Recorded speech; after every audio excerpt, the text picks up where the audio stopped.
Hello! Hello, everybody. Hello, LJ. Hello, Kyo. Hello to Chrono. I did see Chrono. For once, I'm not napping. Hello, Action Production. I got to work from home today, so I got an afternoon nap in. Aren't those great? I love afternoon naps.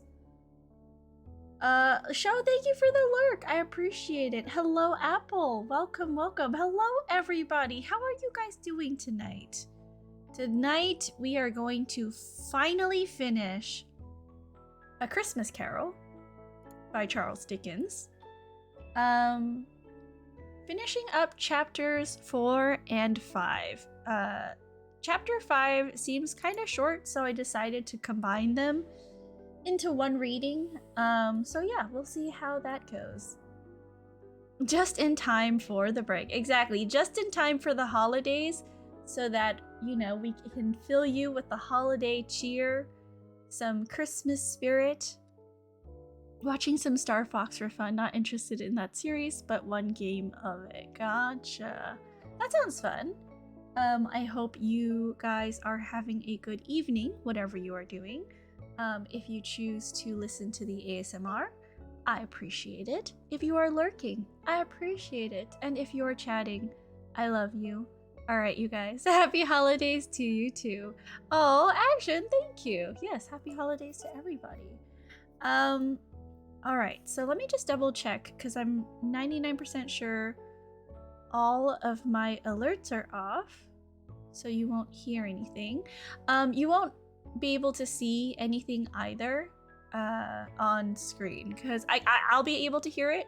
Like, if I hydrate, if you like make me hydrate, I'll be able to hear like the splash and stuff, but it won't go through stream, is what I'm trying to say. Chillin' like the villain I am. Okay, yo. Yay, she loves us, of course. I was singing the song. Going to blind us? Oh, thank you for the hydrate, Kyo.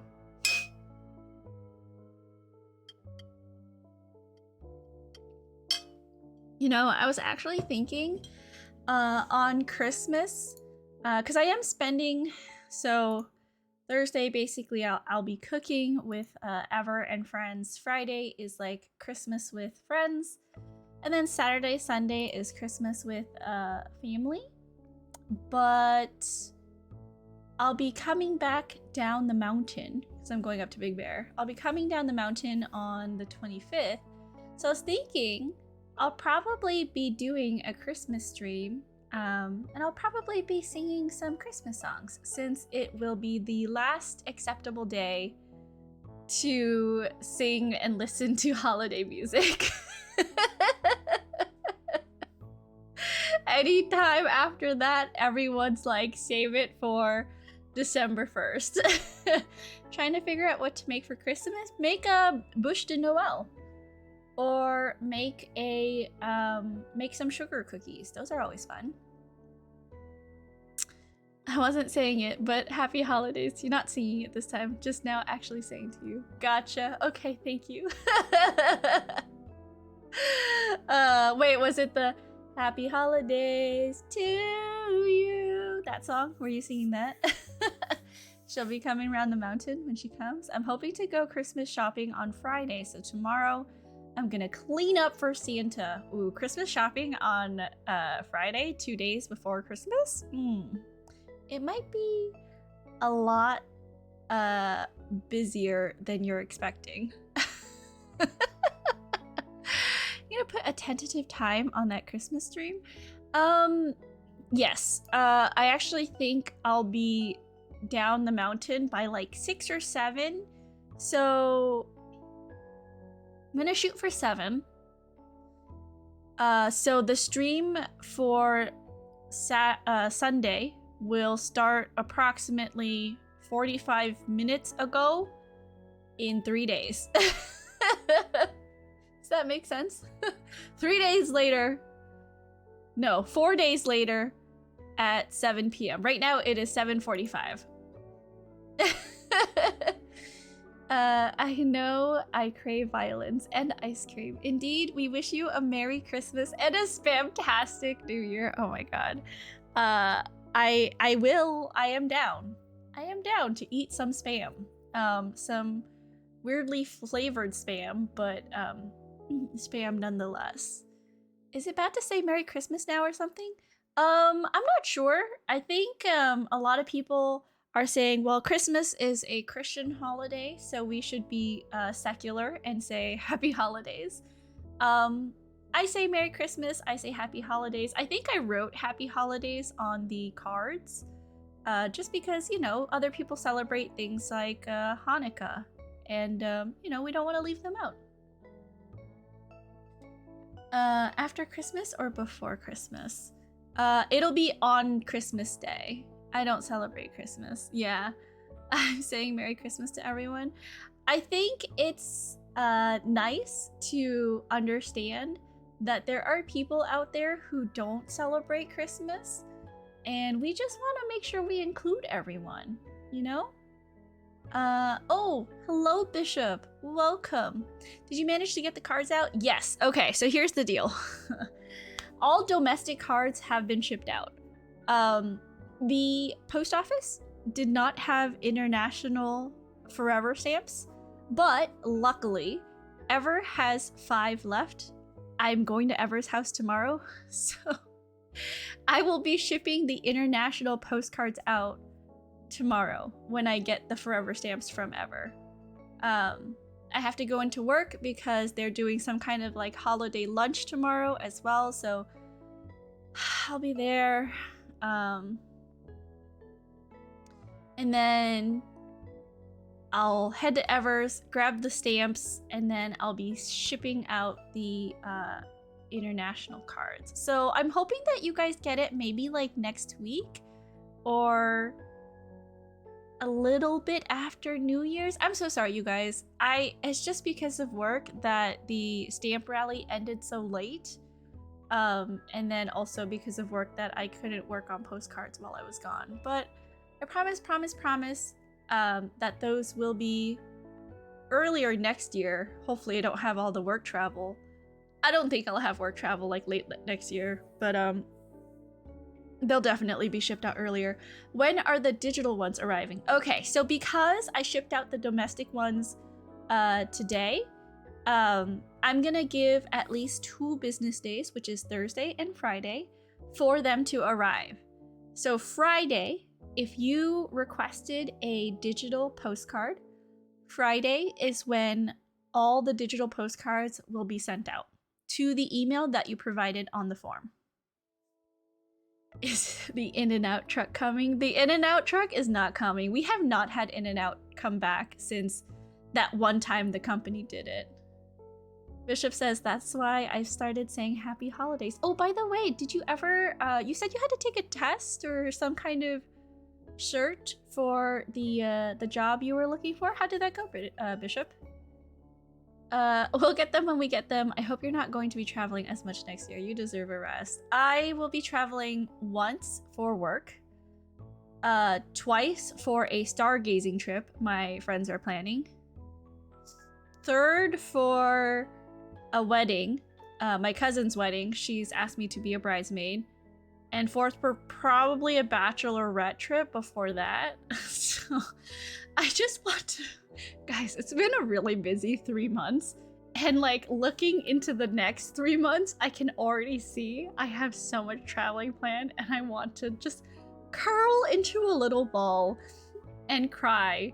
Because I have never left my house so much as I have this past like 12 weeks. It is insane. I hate it. I'll be waiting, staring at my emails, okay? For the email man to come and deliver your postcard. Already got more work trips coming. Yeah, I have one. We'll be needing to go to Germany for the last office. That is like the last office, so hopefully I don't have to go anymore after we set that office up. Does Hermes even recognize you at this point? I hope he recognizes me. He like cuddles with me when I sleep, and when I work from home, I'm literally giving him pets like all the time. Like I'm not exaggerating when I say my dog is next to me all the time when I work. and I'm giving him all of the pets. So he remembers me. Are you running the entire company or something? No, just this specific department. So, you know. Deck the hall with boughs of holly, fa la la la la la la la la. 'Tis the season to be jolly, fa la la la la la la la la. Don we now our gay apparel, fa la la la la la la la. Sorry, I just got distracted because I saw Sun's picture in the Discord. Princess takes Hermes not recognizing her so seriously. Of course! Of course I do. So you're a boss? I am the boss of my own department. Of one. I mean... yeah. Yeah. Because no one else really does what I do. And I guess, like, if someone were to do what I do, I would be their manager. So, I mean, you know. It's fine. I just realized I probably should have typed the first part of the song. Gotcha. Department of One sounds like a cool band. You know what? It does. Okay, sorry. Let's, you know, we got our just chatting out of the way. So now we're gonna actually start the reading. Guys, feel free to chat while I'm reading. I will catch up after a little bit of a break in the text. But yeah, if you decide to chat... Oh god. Okay. Neat, that scared me because I can hear that, but you guys can't. That really scared me. Hello, Neat. The Eversol clip played in the background. Speaking of managers, where's Ever? Ever's not here tonight. How to read? I never learned how. Gotta get my numbers up. Yes, okay. So, let's get started. I still need to figure out a stream to play your game, Chrono, and then also Show's game. I'll get that figured out. All right, you guys. This is Chapter 4. The Last of the Spirits. The Phantom slowly, gravely, silently approached. When it came near him, Scrooge bent down upon his knee, for in the very air through which the spirit moved, it seemed to scatter gloom and mystery. It was shrouded in a deep black garment, which concealed its head, its face, its form, and left nothing of it visible, save one outstretched hand. But for this, it would have been difficult to detach its figure from the night and separate it from the darkness by which it was surrounded. He felt that it was tall and stately when it came beside him, and that its mysterious presence filled him with a solemn dread. He knew no more, for the spirit neither spoke nor moved.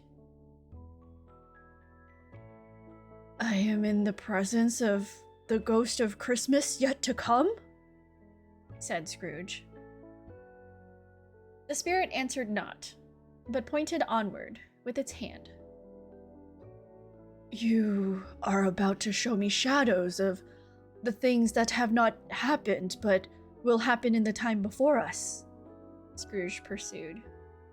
Is that so, spirit? I need some Christmas horror games to play. I don't know if there are any. Christmas Future is catchier. Oh, yeah, Ghost of Christmas Future. Yet to come. I like Yet to Come. The upper portion of the garment was contracted for an instant in its folds, as if the spirit had inclined its head. That was the only answer he received. Although well used to ghostly company by this time, Scrooge feared the silent shape so much that his legs trembled beneath him, and he found that he could hardly stand when he prepared to follow it. The spirit paused a moment, as observing his condition, and gave him time to recover. But Scrooge was all the worse for this. It thrilled him with a vague, uncertain horror to know that behind the dusty shroud there were ghostly eyes intently fixed upon him, while he, though he stretched his own to the utmost, could see nothing but a spectral hand and one great heap of black. "Ghost of the future!" he exclaimed. "I fear you more than any spectre I have seen. But as I know your purpose is to do me good, and as I hope to live to be another man from what I was, I am prepared to bear your company and do it with a thankful heart. Will you not speak to me?" It gave him no reply. The hand was pointed straight before them. "Lead on," said Scrooge. "Lead on. The night is waning fast, and it is precious time to me, I know. Lead on, spirit." The phantom moved away as it had come towards him. Scrooge followed in the shadow of its dress, which bore him up, he thought, and carried him along. They scarcely seemed to enter the city, for the city rather seemed to spring up about them and encompass them of its own act, but there they were, in the heart of it, on 'change amongst the merchants, who hurried up and down and chinked the money in their pockets and conversed in groups, and looked at their watches and trifled thoughtfully with their great gold seals and so forth, as Scrooge had seen them often. Christmas yet to come. James, Christmas yet to come. I don't see that many ghosts from the future in stories. It's not really how we like to think of ghosts. I mean, because ghosts are specters of the past, you know? You can't be a ghost unless you've already lived.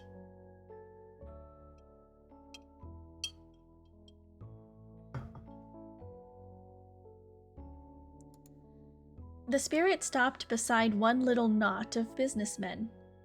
Observing that the hand was pointed to them, Scrooge advanced to listen to their talk. "No," said a great fat man with a monstrous chin. "I don't know much about it either way. I only know he's dead." "When did he die?" inquired another. "Last night, I believe."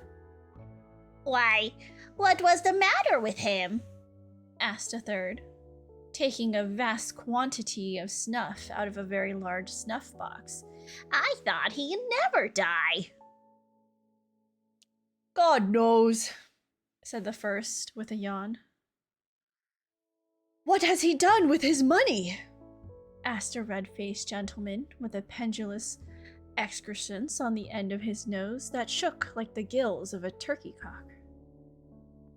"I haven't heard," said the man with the large chin, yawning again. "Left it to his company, perhaps. He hasn't left it to me, that's all I know." This pleasantry was received with a general laugh. "It's likely to be a very cheap funeral," said the same speaker. "For upon my life, I don't know of anybody to go to it. Suppose we make up a party and volunteer?" "I don't mind going if a lunch is provided," observed the gentleman with the excrescence on his nose. "But I must be fed if I make one." Another laugh. "Well, I am the most disinterested among you, after all," said the first speaker, "for I never wear black gloves and I never eat lunch.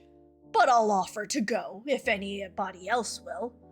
When I come to think of it, I'm not all that sure I wasn't his most particular friend, for we used to stop and speak whenever we met. Bye-bye.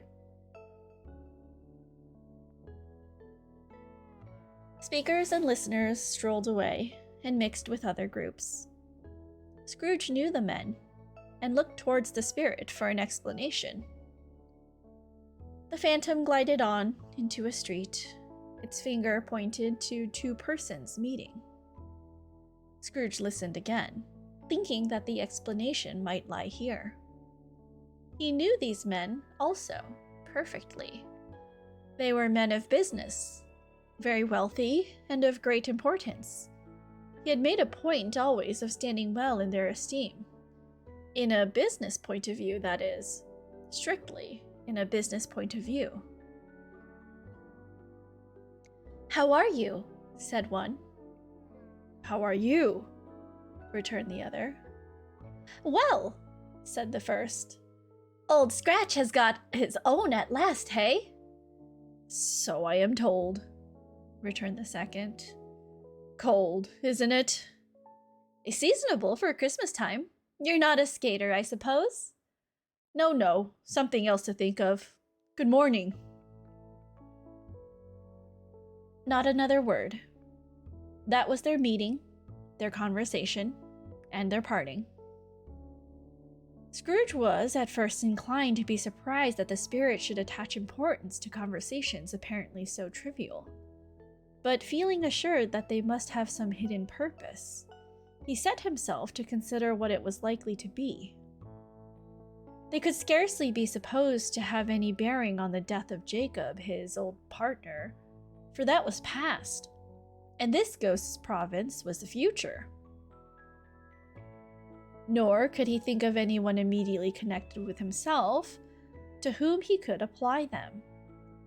But nothing doubting that to whomsoever they applied, they had some latent moral for his own improvement, he resolved to treasure up every word he heard and everything he saw, and especially to observe the shadow of himself when it appeared, for he had an expectation that the conduct of his future self would give him the clue he missed, and would render the solution of these riddles easy.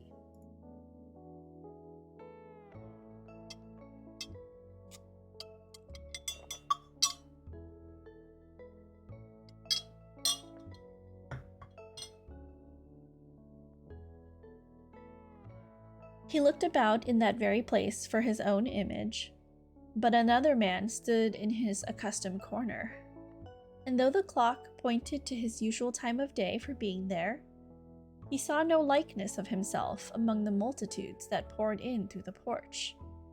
It gave him little surprise, however, for he had been revolving in his mind a change of life, and thought and hoped he saw his newborn resolutions carried out in this.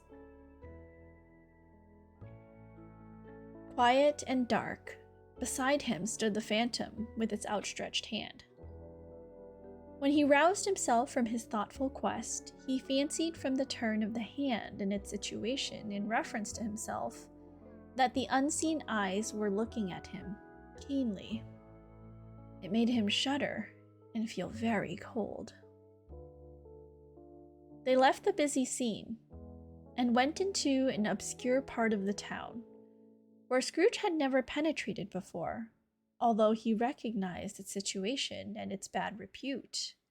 The ways were foul and narrow, the shops and houses wretched, the people half-naked, drunken, slipshod, ugly. Alleys and archways, like so many cesspools, disgorged their offenses of smell and dirt and life upon the straggling streets, and the whole quarter reeked with crime, with filth, and misery. When does Scrooge start jumping towards the babe? Hello, Seb. Scrooge does not have a babe. Actually, I don't know. Maybe things change at the end of the story. But, he definitely right now is, babeless. Or maidenless. How are you doing, Seb? Hello, Seb. And Seb's partner. Welcome. Hope you guys are having a good evening. By the way, your postcards are coming. I mailed them out today, so they might be late.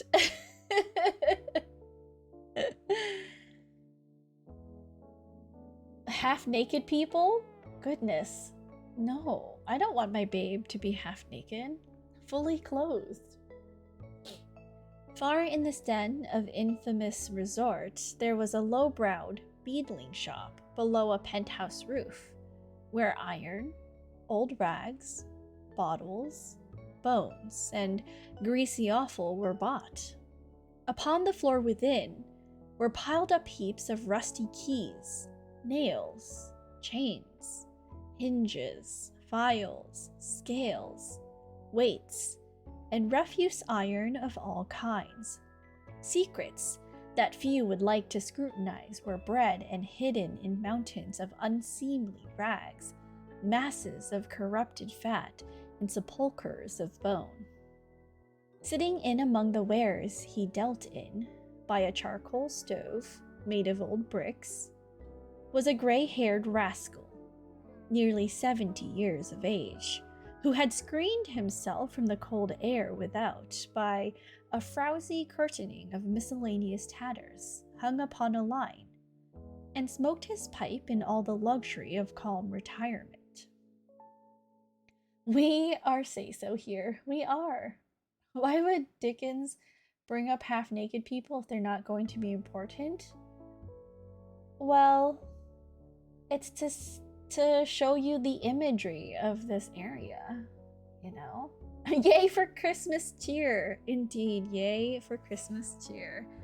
They'll be on their way to your homes very soon. Or are probably already on their way. Hopefully not still sitting at the post office that I initially dropped them off at.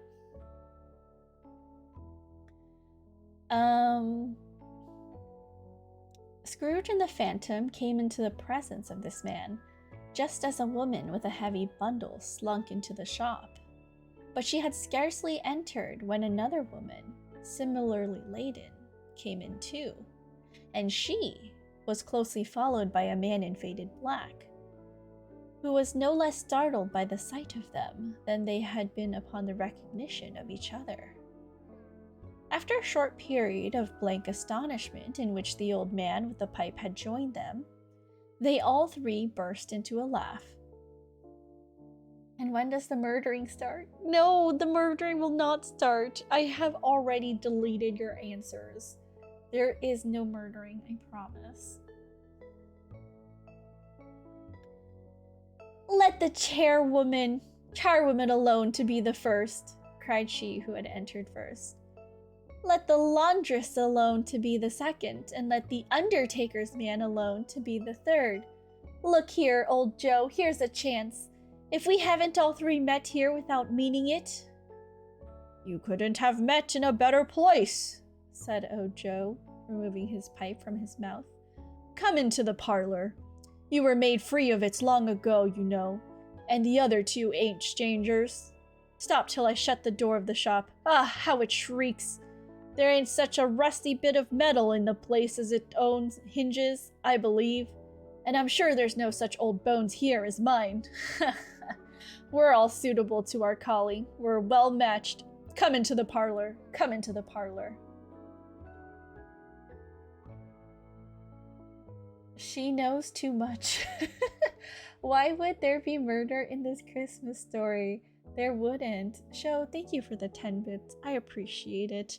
And Chrono, thank you for the toy. Again, as a reminder, the sound alerts are turned off.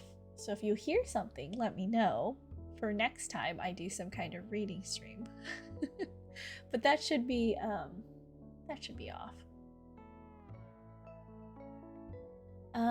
The parlor was the space behind the screen of rags. The old man raked the fire together with an old stair rod, and having trimmed his smoky lamp, for it was night, with the stem of his pipe, put it in his mouth again.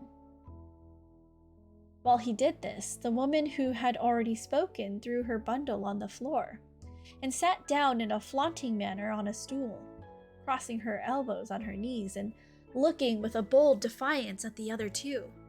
"What odds, then? What odds, Mrs. Dilber?" said the woman. "Every person has a right to take care of themselves. He always did." "That's true indeed," said the laundress. "No man more so." "Why, then? Don't stand there, staring as if you was afraid, woman. Who's the wiser? We're not going to pick holes in each other's coats, I suppose." "No, indeed," said Mrs. Dilber and the man together. "We should hope not." "Very well, then," cried the woman. "That's enough. Who's the worse for the loss of a few things like these? Not a dead man, I suppose." "No, indeed," said Mrs. Dilber, laughing. "If he wanted to keep him after he was dead, a wicked old screw," pursued the woman. "Why wasn't he natural in his lifetime? If he had been, he'd have had somebody to look after him when he was struck with death, instead of lying, gasping out his last there, alone by himself." "It's the truest word that ever was spoke," said Mrs. Dilber. "It's a judgment on him." "I wish it was a little heavier judgment," replied the woman. "And it should have been, you may depend upon it, if I could have laid my hands on anything else. Open that bundle, old Joe, and let me know the value of it. Speak out plain. I'm not afraid to be the first, nor afraid for them to see it. We know pretty well that we were helping ourselves before we met here, I believe. It's no sin. Open the bundle, Joe." Cheese Maestro, hello, welcome in. Thank you for the first time chat. We are finishing A Christmas Story. No, A Christmas Carol. I forgot, I need to put my book on. See, I'm reading a book. I have a book in front of me. Maybe I'll move my microphone down too. I've been using this scene for too many things. That should work. And let's move the book up. There we go. Yeah, so we're just reading A Christmas Carol, finishing up chapter 4 and chapter 5 of this classic tale. I only just noticed the reindeer. Oh, in the back? On the chair?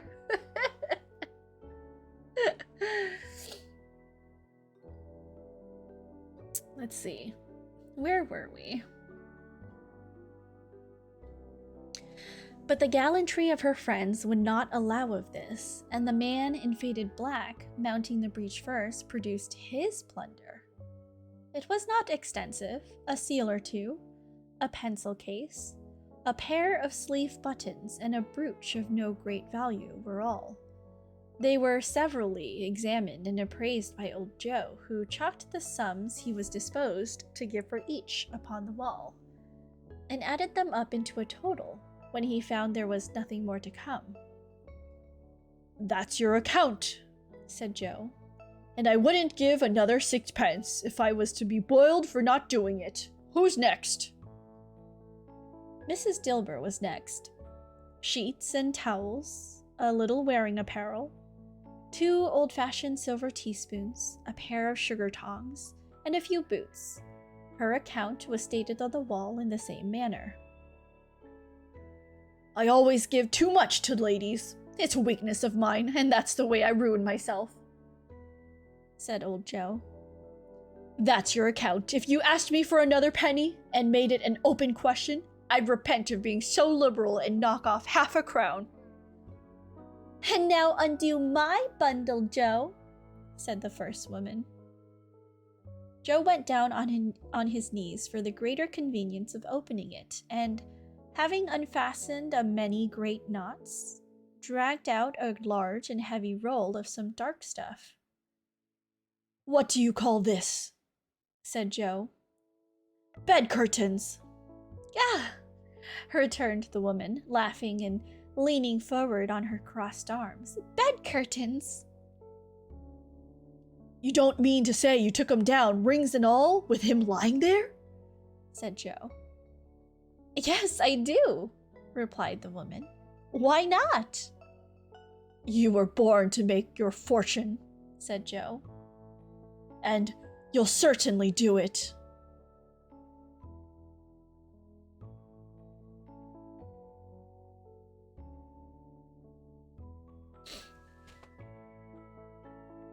I certainly shan't hold my hand when I can get anything in it by reaching it out. For the sake of such a man as he was, I promise you, Joe, returned the woman coolly. Don't drop that oil upon the blankets now. His blankets? Asked Joe. Whose else's do you think? Replied the woman. He isn't likely to take cold without 'em, I dare say. I hope he didn't die of anything catching, eh? Said old Joe, stopping in his work and looking up. Don't you be afraid of that, returned the woman.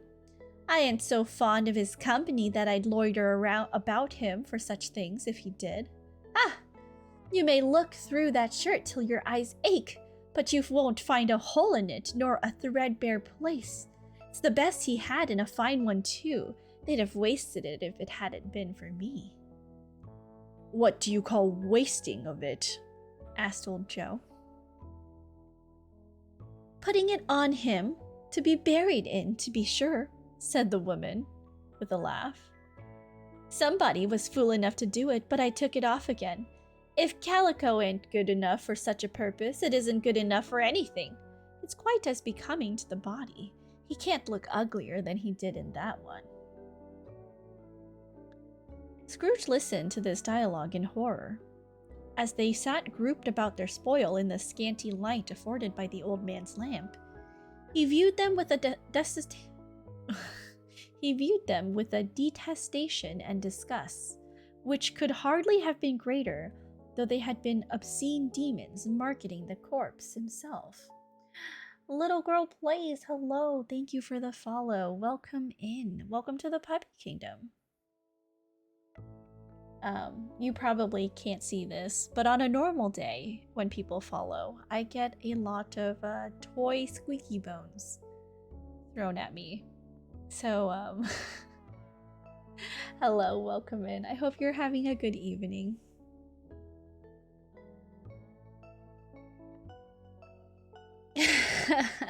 Laughed the same woman when old Joe, producing a flannel bag with money in it, told out their several gains upon the ground. This is the end of it, you see. He frightened everyone away from him when he was alive, to profit us when he was dead. Spirit, said Scrooge, shuddering from head to foot. I see. The case of this unhappy man might be my own. My life tends that way now. Merciful heaven, what is this? I don't know this book, but I wanted to stop by and say hello and wish you an awesome time. Oh, thank you. It is the classic story of A Christmas Carol. It's the story of Scrooge and the ghost of Christmas past, Christmas present, and Christmas future. And I've never read it before, so I decided to read the original story. It's like a nice bedtime story, you know?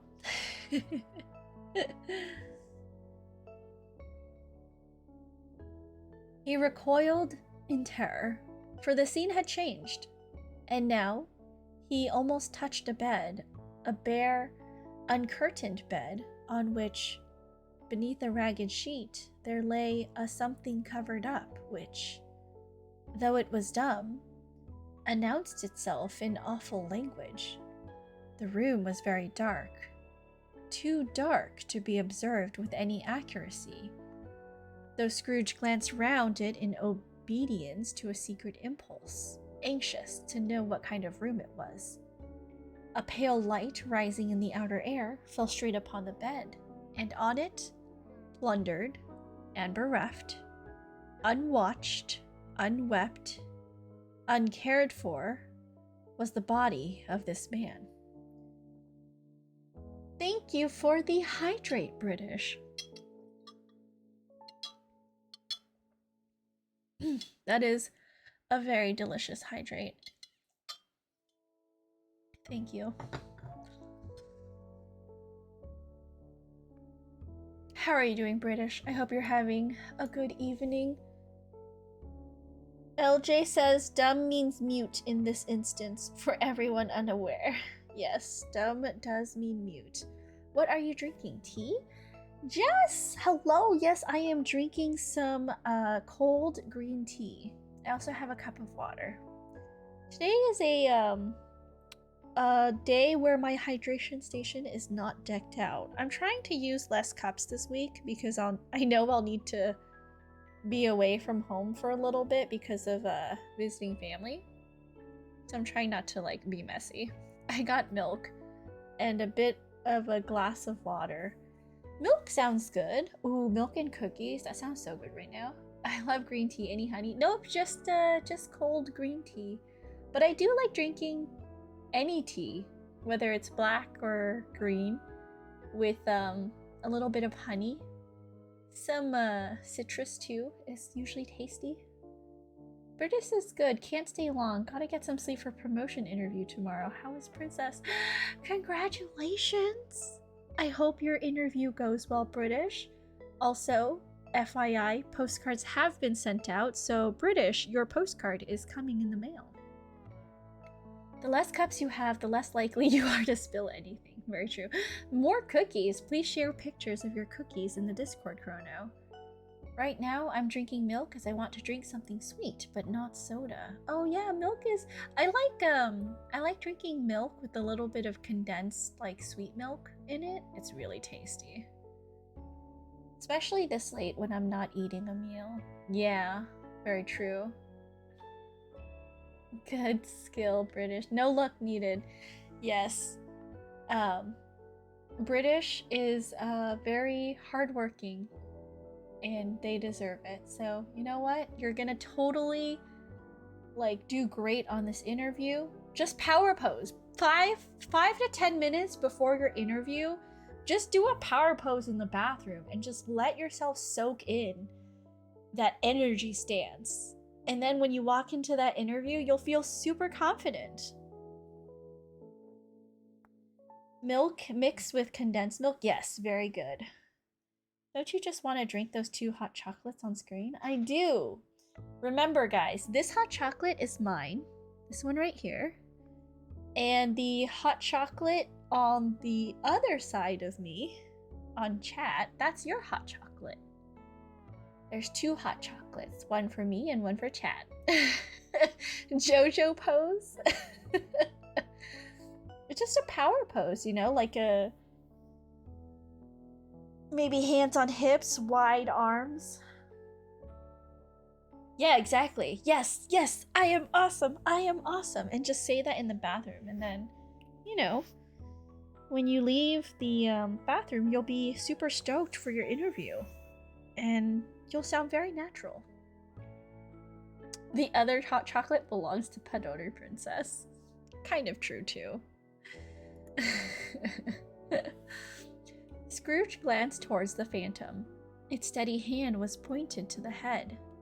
The cover was so carelessly adjusted that the slightest raising of it, the motion of a finger upon Scrooge's part, would have disclosed the face. He thought of it, felt how easy it would be to do, and longed to do it, but had no more power to withdraw the veil than to dismiss the spectre at his side. Oh, cold, cold, rigid, dreadful death, set up thine altar here, and dress it with such terrors as thou hast at thy command, for this is thy dominion. But of the loved, revered, and honored head, thou canst not turn one hair to thy dread purposes, or make one feature odious. It is not that the hand is heavy and will fall down when released. It is not that the heart and pulse are still, but that the hand was open, generous, and true, the heart brave, warm, and tender, and the pulse a man's.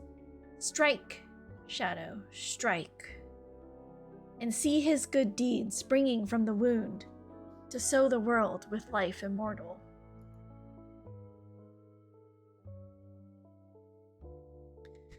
Just don't yell enthusiastically at the interviewer. Not comfortable sharing a hot chocolate with that angry-looking Santa princess. You have wonderful enunciation. Oh, thanks, Jess. I try my best. I do like reading, which is why I'm doing these streams. I like reading stories out loud.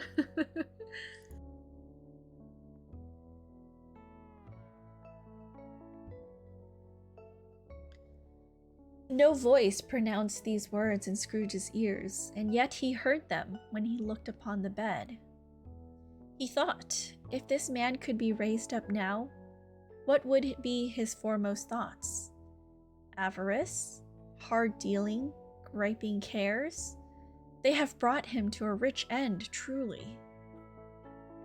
He lay in the dark, empty house, with not a man, a woman, or a child, to say that he was kind to me in this or that, and for the memory of one kind word, I will be kind to him.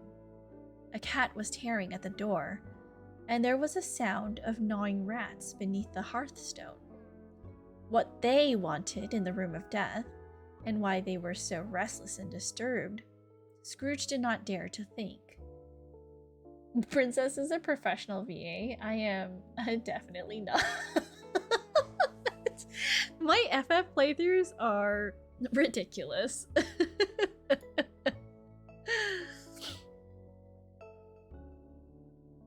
Spirit, he said, this is a fearful place. In leaving it, I shall not leave its lesson. Trust me, let us go. Still, the ghost pointed with an unmoved finger to the head. I understand you, Scrooge returned. And I would do it if I could, but I have not the power, Spirit. I have not the power. Again, it seemed to look upon him. If there's any person in the town who feels emotion caused by this man's death, said Scrooge, quite agonized, show that person to me. Spirit, I beseech you. The phantom spread its dark robe before him in a moment, like a wing, and withdrawing it, revealed a room by daylight where a mother and her children were. She was expecting someone, and with anxious eagerness, for she walked up and down the room, started at every sound, looked out from the window, glanced at the clock, tried, but in vain, to work with her needle, and could barely hear the voices of the children in their play. At length, the long-expected knock was heard. She hurried to the door and met her husband, a man whose face was careworn and depressed, though he was young. There was a remarkable expression in it now, a kind of serious delight of which he felt ashamed, and which he struggled to repress. He sat down to the dinner that had been hoarding for him by the fire, and when she asked him faintly what news, which was not until after a long silence, he appeared embarrassed how to answer. Is it good? She asked, or bad? To help him. Bad, he answered. We are quite ruined? No, there is hope yet, Caroline. If he relents, she said, amazed. There is. Nothing is past hope if such a miracle has happened. He is past relenting, said her husband. He is dead. She was a mild and patient creature if her face spoke truth, but she was thankful in her soul to hear it, and she said so with clasped hands.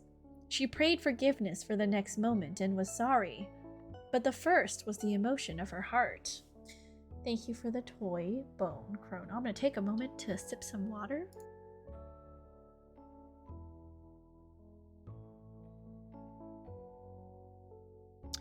Chrono says it was the reindeer in the background that that threw a toy at me. Is that what it was?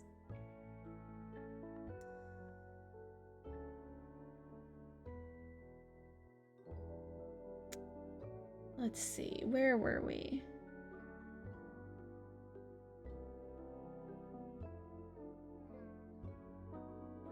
What the half-drunk woman whom I told you of last night said to me when I tried to see him and obtain a week's delay, and what I thought was a mere excuse to avoid me, turns out to have been quite true. He was not only very ill, but dying then.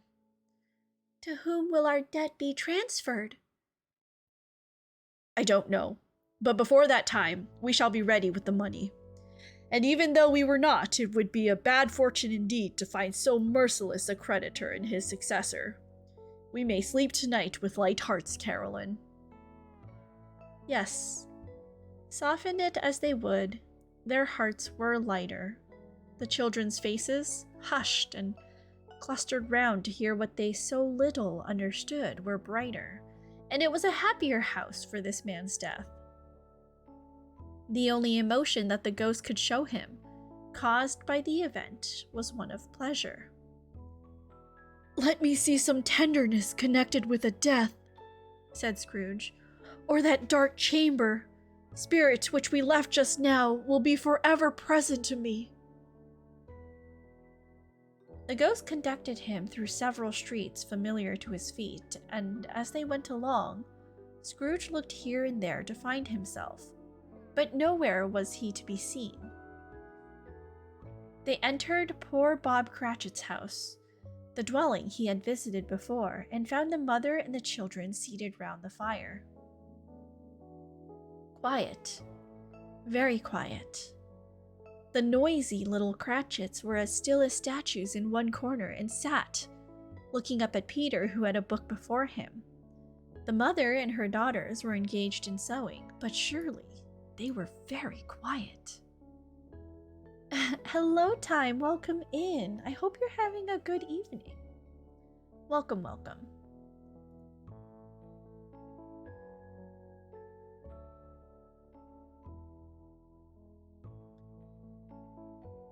"And he took a child and set him in the midst of them." Where had Scrooge heard those words? He had not dreamed them. The boy must have read them out as he and the spirit crossed the threshold. Why did he not go on? The mother laid her work upon the table and put her hand up to her face. "The color hurts my eyes," she said. "The color? Ah, poor Tiny Tim." "They're better now again," said Cratchit's wife. "It makes them weak by candlelight, and I wouldn't show weak eyes to your father when he comes home for the world. It must be near his time." "Past it, rather," Peter answered, shutting his book. "But I think he has walked a little slower than he used these few last evenings, Mother." They were very quiet again. "At last," she said, and in a steady, cheerful voice that only faltered once, I have known him walk with Tiny Tim upon his shoulder very fast indeed." "And so have I," cried Peter, "often." "And so have I," exclaimed another. So had all. "But he was very light to carry," she resumed, intent upon her work. "And his father left him so it was no trouble. And there is your father at the door."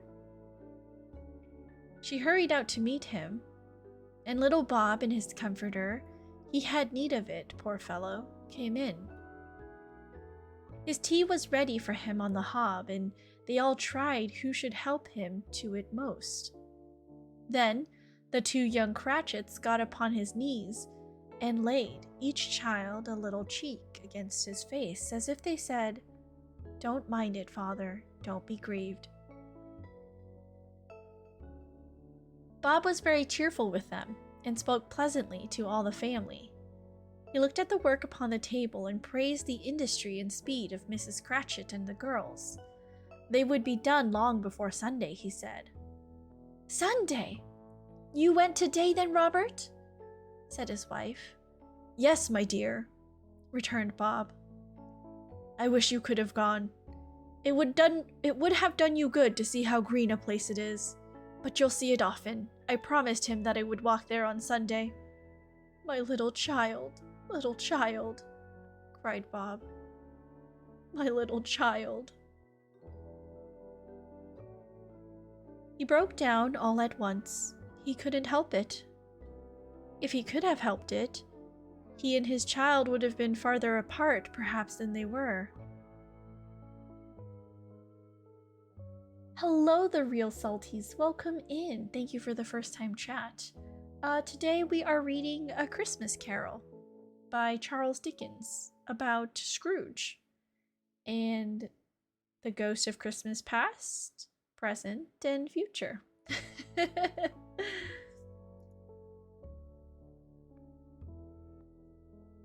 I hope you're having a good evening, but welcome in. We are on chapter 4 out of 5 chapters.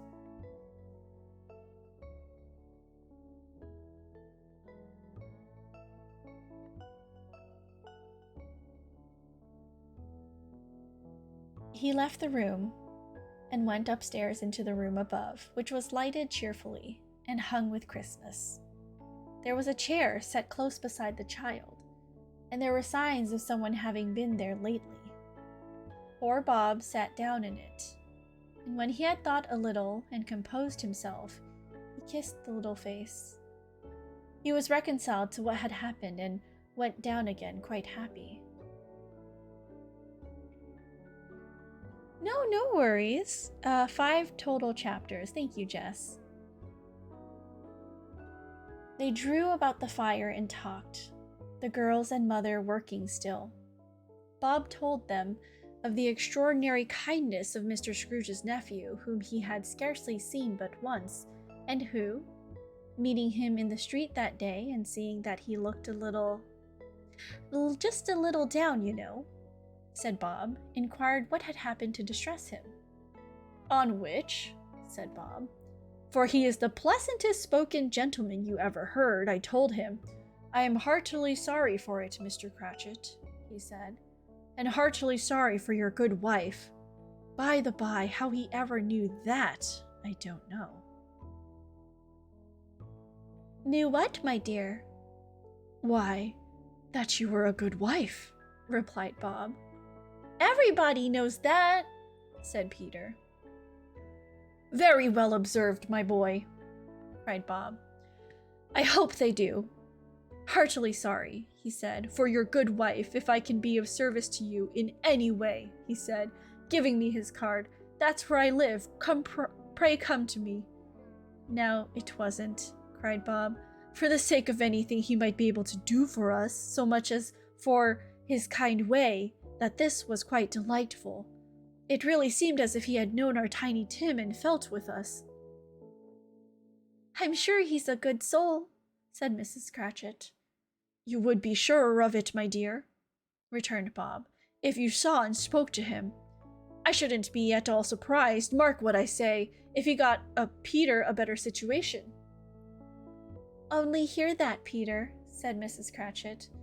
And then, cried one of the girls, Peter will be keeping company with someone and setting up for himself. Get along with you, retorted Peter, grinning. It's just as likely as not, said Bob. One of these days, though there's plenty of time for that, my dear. But however, and whenever we part from one another, I am sure we shall none of us forget poor Tiny Tim, shall we?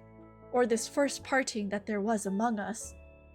Never, father, cried they all. And I know, said Bob, I know, my dears, that when we recollect how patient and how mild he was, although he was a little child, we shall not quarrel easily among ourselves and forget poor Tiny Tim in doing it. No, never, father, they all cried again. I am very happy, said Bob. I am very happy. Hello, Taster. Welcome in. Hope you're having a good evening. Yes, Tiny Tim. I think we can all infer from this situation that the Cratchits have lost their youngest child, Tiny Tim. Mrs. Cratchit kissed him. His daughters kissed him. The 2 young Cratchits kissed him, and Peter himself shook hands. Spirit of Tiny Tim, thy childish essence was from God. Spectre, said Scrooge. Something informs me that our parting moment is at hand, I know it, but I know not how. Tell me what man that was whom we saw lying dead. The ghost of Christmas yet to come conveyed him, as before, though at a different time he thought.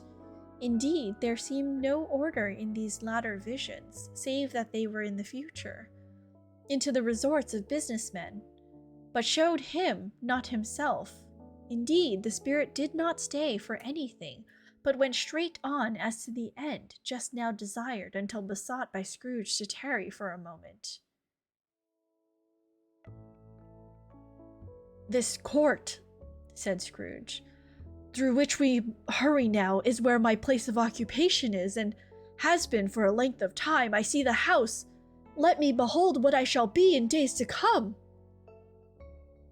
The spirit stopped. The hand was pointed elsewhere. The house is yonder, Scrooge exclaimed. Why do you point away? The inexorable finger underwent no change. Scrooge hastened to the window of his office and looked in. It was an office still, but not his. The furniture was not the same, and the figure in the chair was not himself. The phantom pointed as before. He joined it once again. Thank you for the hydrate show.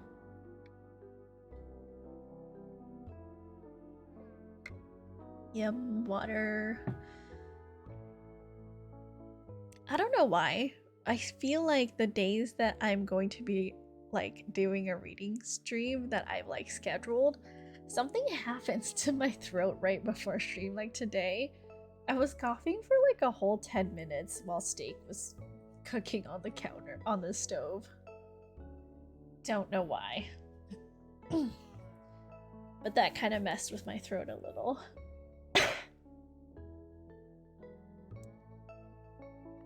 Maybe it's just nerves? Maybe. I don't know. It was 45-ish minutes ago. No, it was an hour ago, basically.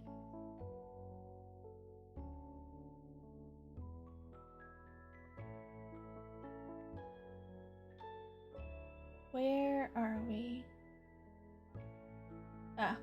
He joined it once again, and wondered why and whither he had gone, accompanied it until they reached an iron gate.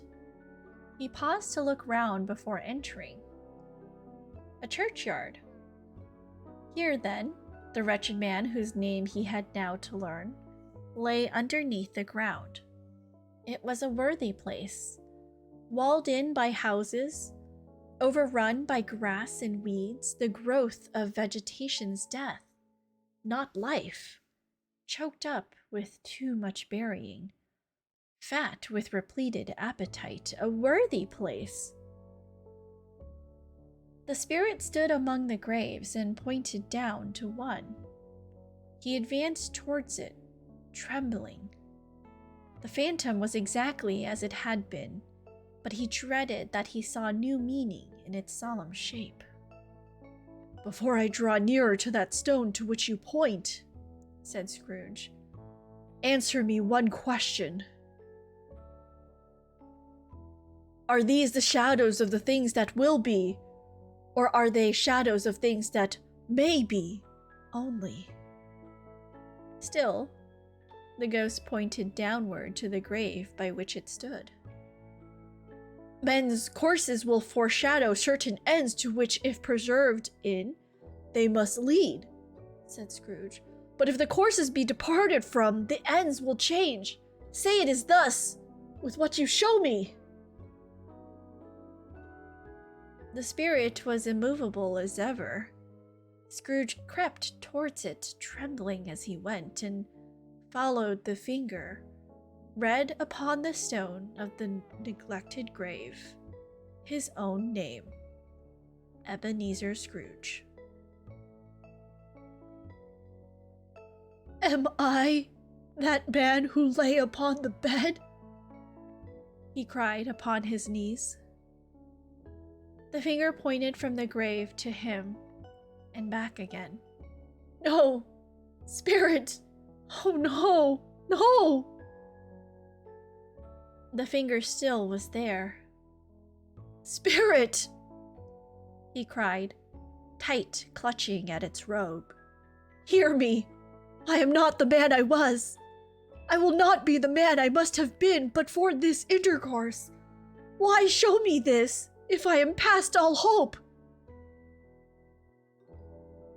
For the first time, the hand appeared to shake.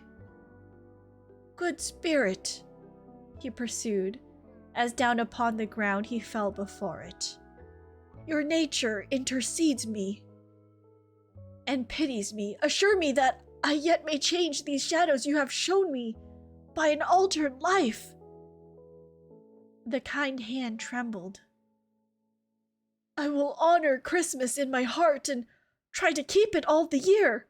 I will live in the past, the present, and the future. The spirits of all three shall strive within me. I will not shut out the lessons that they teach. Oh, tell me, I may sponge away the writing on this stone."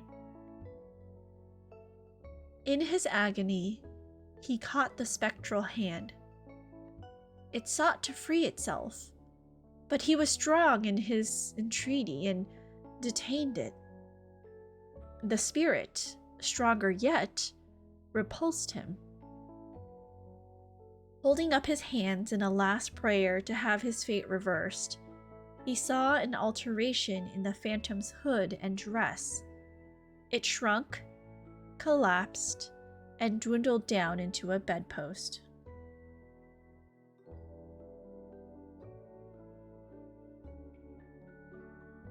Aren't we all the person that lay upon the bed sometimes? I guess. At some point in the day. This is now chapter 5, the end of it. Yes, and the bedpost was his own. The bed was his own. The room was his own. Best and happiest of all, the time before him was his own to make amends in. "I will live in the past, the present, and the future," Scrooge repeated as he scrambled out of bed. "The spirits of all three shall strive within me. Oh, Jacob Marley, heaven and the Christmas time be praised for this. I say it on my knees, old Jacob, on my knees." He was so fluttered and so glowing with his good intentions that his broken voice would scarcely answer to his call. He had been sobbing violently in his conflict with the spirit, and his face was wet with tears. "They are not torn down," cried Scrooge, folding one of his bed curtains in his arms. "They are not torn down. Rings and all, they are here. I am here. The shadows of the things that would have been may be dispelled. They will be. I know they will be." His hands were busy with his garments all this time, turning them inside out, putting them on upside down, tearing them, mislaying them, making them parties to every kind of extravagance. "I don't know what to do," cried Scrooge, laughing and crying in the same breath, and making a perfect laocoon of himself with his stockings. "I am light as a feather. I am as happy as an angel. I am as merry as a schoolboy. I am as giddy as a drunken man. A Merry Christmas to everybody. A Happy New Year to all the world. Hello there. Whoop, hello." "I figured out my Christmas dessert. What will you be making for your Christmas dessert?" Seems more like he's just afraid than reformed. Also true, but you know. I feel like fear is a very strong motivator for a lot of people. He had frisked into the sitting room and now standing there, perfectly winded. "There's the saucepan that the gruel was in!" cried Scrooge, starting off again and going round the fireplace. "There's the door by which the ghost of Jacob Marley entered! There's the corner where the ghost of Christmas Present sat! There's the window where I saw the wandering spirits! It's all right! It's all true! It all happened!" Really, for a man who had been out of practice for so many years, it was a splendid laugh. A most illustrious laugh. The father of a long line of brilliant laughs. Isn't it just his... It is, but it's his house, but he's seeing it in a different light. Gonna try and make a chocolate cremo, chocolate sponge cake, blonde chocolate mousse, and a dulce de leche ice cream thing. Ooh, that sounds really good. My cousin's home, so I'm gonna use him as free labor. Don't we love free labor? That's fantastic. I hope you have a good time making it. Definitely share those pictures in the Discord. Even if they're not super pretty, I still want to see them, because that sounds delicious. He was checked in his transports by the churches ringing out the lustiest peals he had ever heard. Clash, clang, hammer, ding, dong, bell. Bell, dong, ding. Hammer, clang, clash. Oh, glorious, glorious. Running to the window, he opened it and put out his head. No fog, no mist. Clear, bright, jovial, stirring cold. Cold, piping for the blood to dance to. Golden sunlight, heavenly sky, sweet fresh air, merry bells. Oh, glorious, glorious. "What's today?" cried Scrooge, calling downward to a boy in Sunday clothes, who perhaps had loitered in to look about him. "Eh?" returned the boy, with all his might of wonder. "What's today, my fine fellow?" said Scrooge. "Today?" replied the boy. "Why, Christmas Day!" "It's Christmas Day," said Scrooge to himself. "I haven't missed it. The spirits have done it all in one night. They can do anything they like. Of course they can. Of course they can. Hello, my fine fellow." "Hello," returned the boy. "Do you know the poulterers in the next street but one at the corner?" Scrooge inquired. "I should hope I did," replied the lad. "An intelligent boy," said Scrooge. "A remarkable boy. Do you know whether they've sold the prize turkey that was hanging up there? Not the little prize turkey, the big one." "What, the one as big as me?" returned the boy. "What a delightful boy," said Scrooge. "It's a pleasure to talk to him. Yes, my buck." "It's hanging there now," replied the boy. "Is it?" said Scrooge. "Go and buy it." "Walker!" exclaimed the boy. "No, no," said Scrooge. "I am in earnest. Go and buy it, and tell him to bring it here that I may give them the direction where to take it. Come back with the man, and I shall give you a shilling. Come back with him in less than 5 minutes, and I'll give you half a crown." The boy was off like a shot. He must have had a steady hand at a trigger who could have got a shot off half so fast. "I'll send it to Bob Cratchit's," whispered Scrooge, rubbing his hand and splitting with a laugh. "He shan't know who sends it. It's twice the size of Tiny Tim. Joe Miller never made such a joke as sending it to Bob's will be." The hand in which he wrote the address was not a steady one, but write it he did, somehow, and went downstairs to open the street door, ready for the coming of the poulterer's man. As he stood there, waiting his arrival, the knocker caught his eye. "I shall love it as long as I live," cried Scrooge, patting it with his hand. "I scarcely ever looked at it before.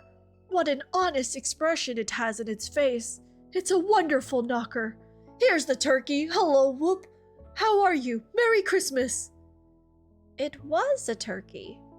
He never could have stood upon his legs, that bird. He would have snapped him short off in a minute, like sticks of sealing wax.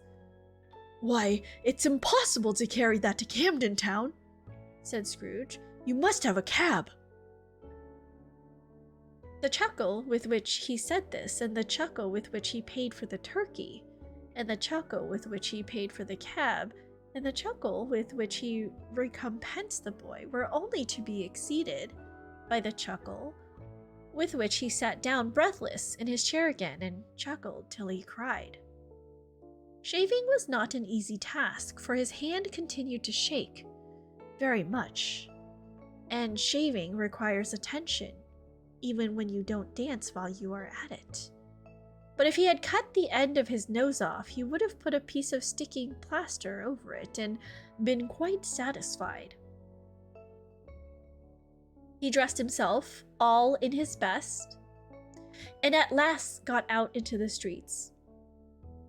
The people were by this time pouring forth as he had seen them with the ghost of Christmas present, and walking with his hands behind him.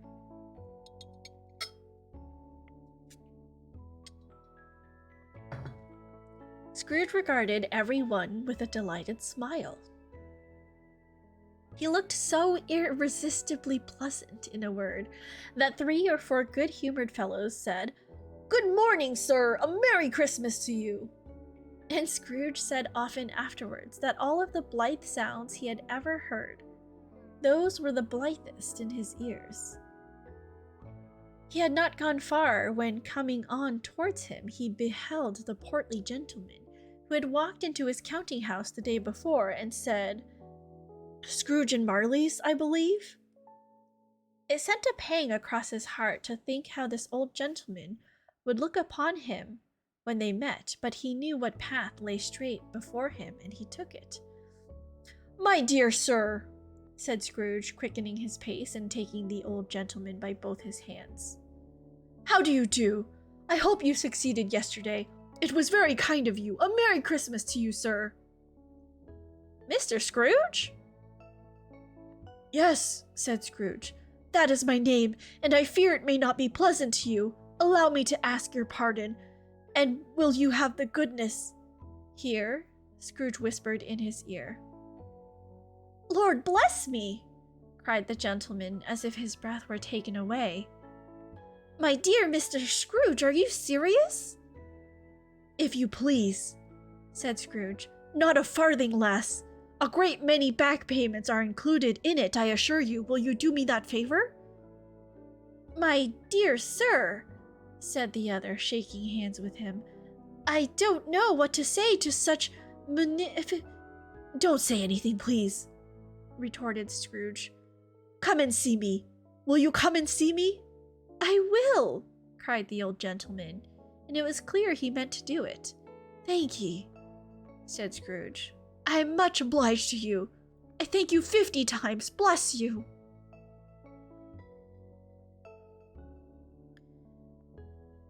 Great, he's in love with a knocker? Are they gonna kiss? Holding hands, whispering in ears? No, I think he's just, he doesn't want to say it out loud. Because they're out in the streets? He went to church and walked about the streets and watched the people hurrying to and fro and patted children on the head and questioned beggars and looked down into the kitchens of houses and up the windows and found that everything could yield him pleasure. He had never dreamed that any walk, that anything, could give him so much happiness. In the afternoons, he turned his steps towards his nephew's house. He passed the door a dozen times before he had the courage to go up and knock. But he made a dash and did it. "Is your master at home, my dear?" said Scrooge to the girl. "Nice girl, very."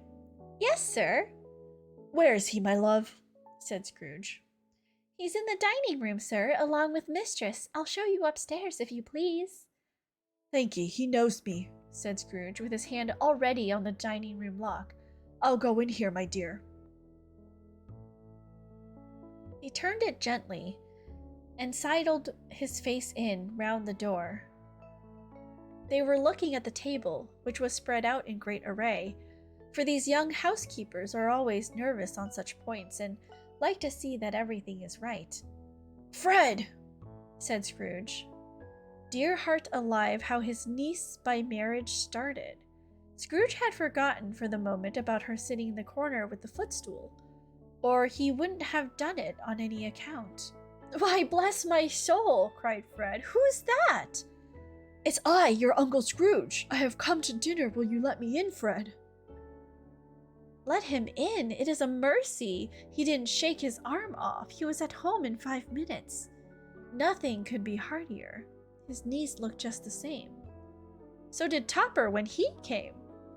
So did the plump sister when she came. So did everyone when they came. Wonderful party, wonderful games, wonderful unanimity, wonderful happiness. But he was early at the office next morning. Oh, he was early there. If he could only be there first and catch Bob Cratchit's coming late. That was the thing he had his heart set upon. And he did it. Yes, he did. The clock struck 9. No Bob. 1/4 past. No Bob. He was full 18 minutes and a half behind his time. Scrooge sat with his door wide open that he might see him come into the tank. His hat was off before he opened the door, his comforter too. He was on his stool in a jiffy, driving away with his pen as if he were trying to overtake 9 o'clock. "Hello!" growled Scrooge in his accustomed voice as near as he could feign it. "What do you mean by coming here at this time of day?" "I'm very sorry, sir," said Bob. "I am behind my time." "You are?" repeated Scrooge. "Yes, I think you are. Step this way, sir, if you please." "It's only once a year, sir," pleaded Bob, appearing from the tank.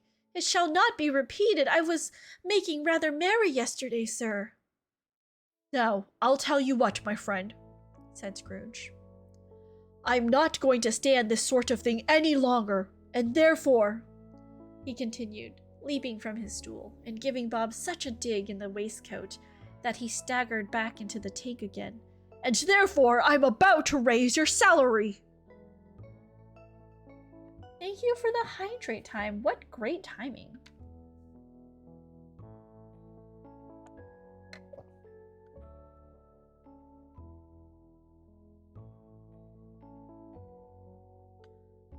Bob trembled and got a little nearer to the ruler. He had a momentary idea of knocking Scrooge down with it, holding him, and calling to the people in the count for help and a straight waistcoat. "Merry Christmas, Bob," said Scrooge with an earnestness that could not be mistaken as he clapped him on the back. "A merrier Christmas, Bob, my good fellow, than I have given you for many a year. I'll raise your salary and endeavor to assist your struggling family, and we will discuss your affairs this very afternoon over a Christmas bowl of smoking Bishop Bob. Make up the fires and buy another coal scuttle before you dot another I, Bob Cratchit." Scrooge was better than his word. He did it all, and infinitely more. And to Tiny Tim, who did not die, he was a second father. He became as good a friend, as good a master, and as good a man as the good old city knew, or any other good old city, town, or borough in the good old world. Some people laughed to see the alteration in him, but he let them laugh, and little heeded them, for he was wise enough to know that nothing ever happened on this globe for good, at which some people did not have their fill of laughter in the outset.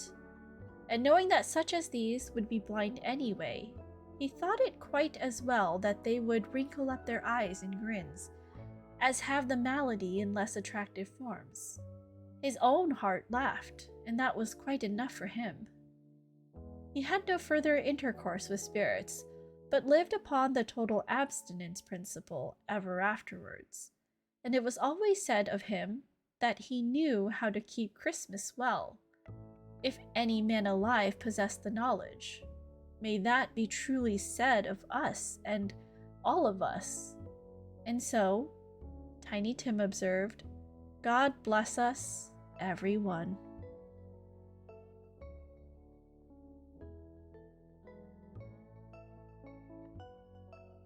And that is the end of A Christmas Carol.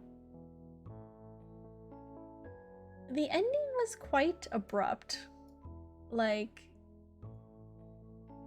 went through all these ghosts and it took so long, and at the very end it was just so fast. I wish there was more expanding on like what he did to become a better person. From Bob's point of view, it seems like he got a raise for being late. No? True. I mean, it does, you know, you walk into work 18 minutes late and your boss comes in and it's like, what are you doing? Where have you been? And then, like, he also says, I'm giving you a raise.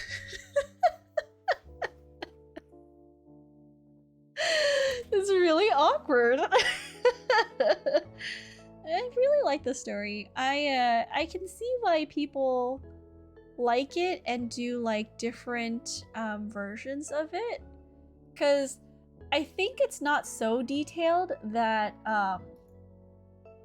you know, there's not room for like creative interpretation or whatever.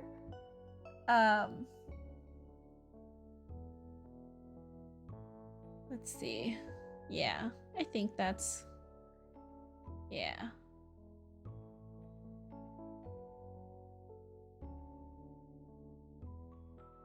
When are you sending us a slice? Make enough to share with the class. Doesn't it sound delicious? But we'll be making our own bûche de Noël ever. How different was it from what you were expecting? I think it's exactly what I was expecting, but maybe just a little less detailed is all. It's a bit weird that it seems like the lesson Scrooge took was more respect Christmas and less be a good person. No, I definitely think he took the lesson of be a good person to heart, because at the end, it even said that Scrooge became almost like a second father to Tiny Tim. And that doesn't mean like just around Christmas time. I think it means just all the time. Probably have extra, so it might actually be possible. Thank you for shouting Ever out. Well, that is the end of the story. And I think that might be the end of stream. I didn't think it would be this short. I don't have anything else planned for today, which is all the same. Ever, is your guest still at your place? This feels like adaptations focus more on the good person thing and less on the at this time of year aspects. Yeah, I get that, but I also feel like, I mean, it's in the source. There's always time for Jump King. True, but I also have to work on a thing. So the thing that I was a little bit stressed about, but now that I started working on it, I'm like, I'll finish in time. So I need to actually get started on working on that. But yeah. Guys, thank you.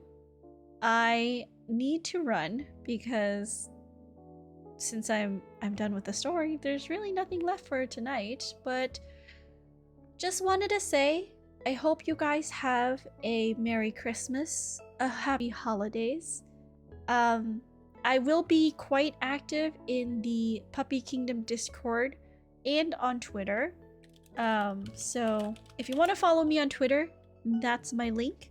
Go ahead and give me a follow. If you want to check out the Discord, you know, click that link. It'll take you to our Puppy Kingdom Discord.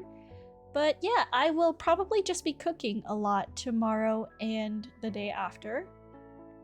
And then Saturday and Sunday, I will just be chilling with family. So it might go a little quiet then.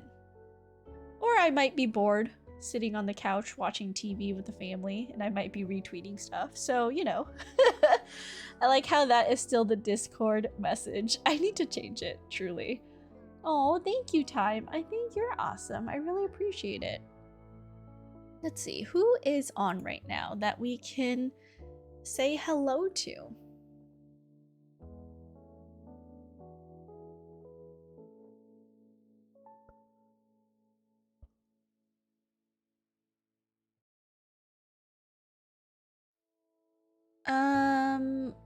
People playing Final Fantasy VII, but I don't want to spoil myself because I will actually be playing the OG one soon. So I can't raid into that.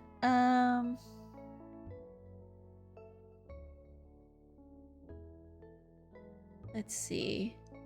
Oh, you know what? GXP streams. It's been like a while since we raided him. Oh no, he's playing I think like a horror game. Okay, let's not do that. Let's see.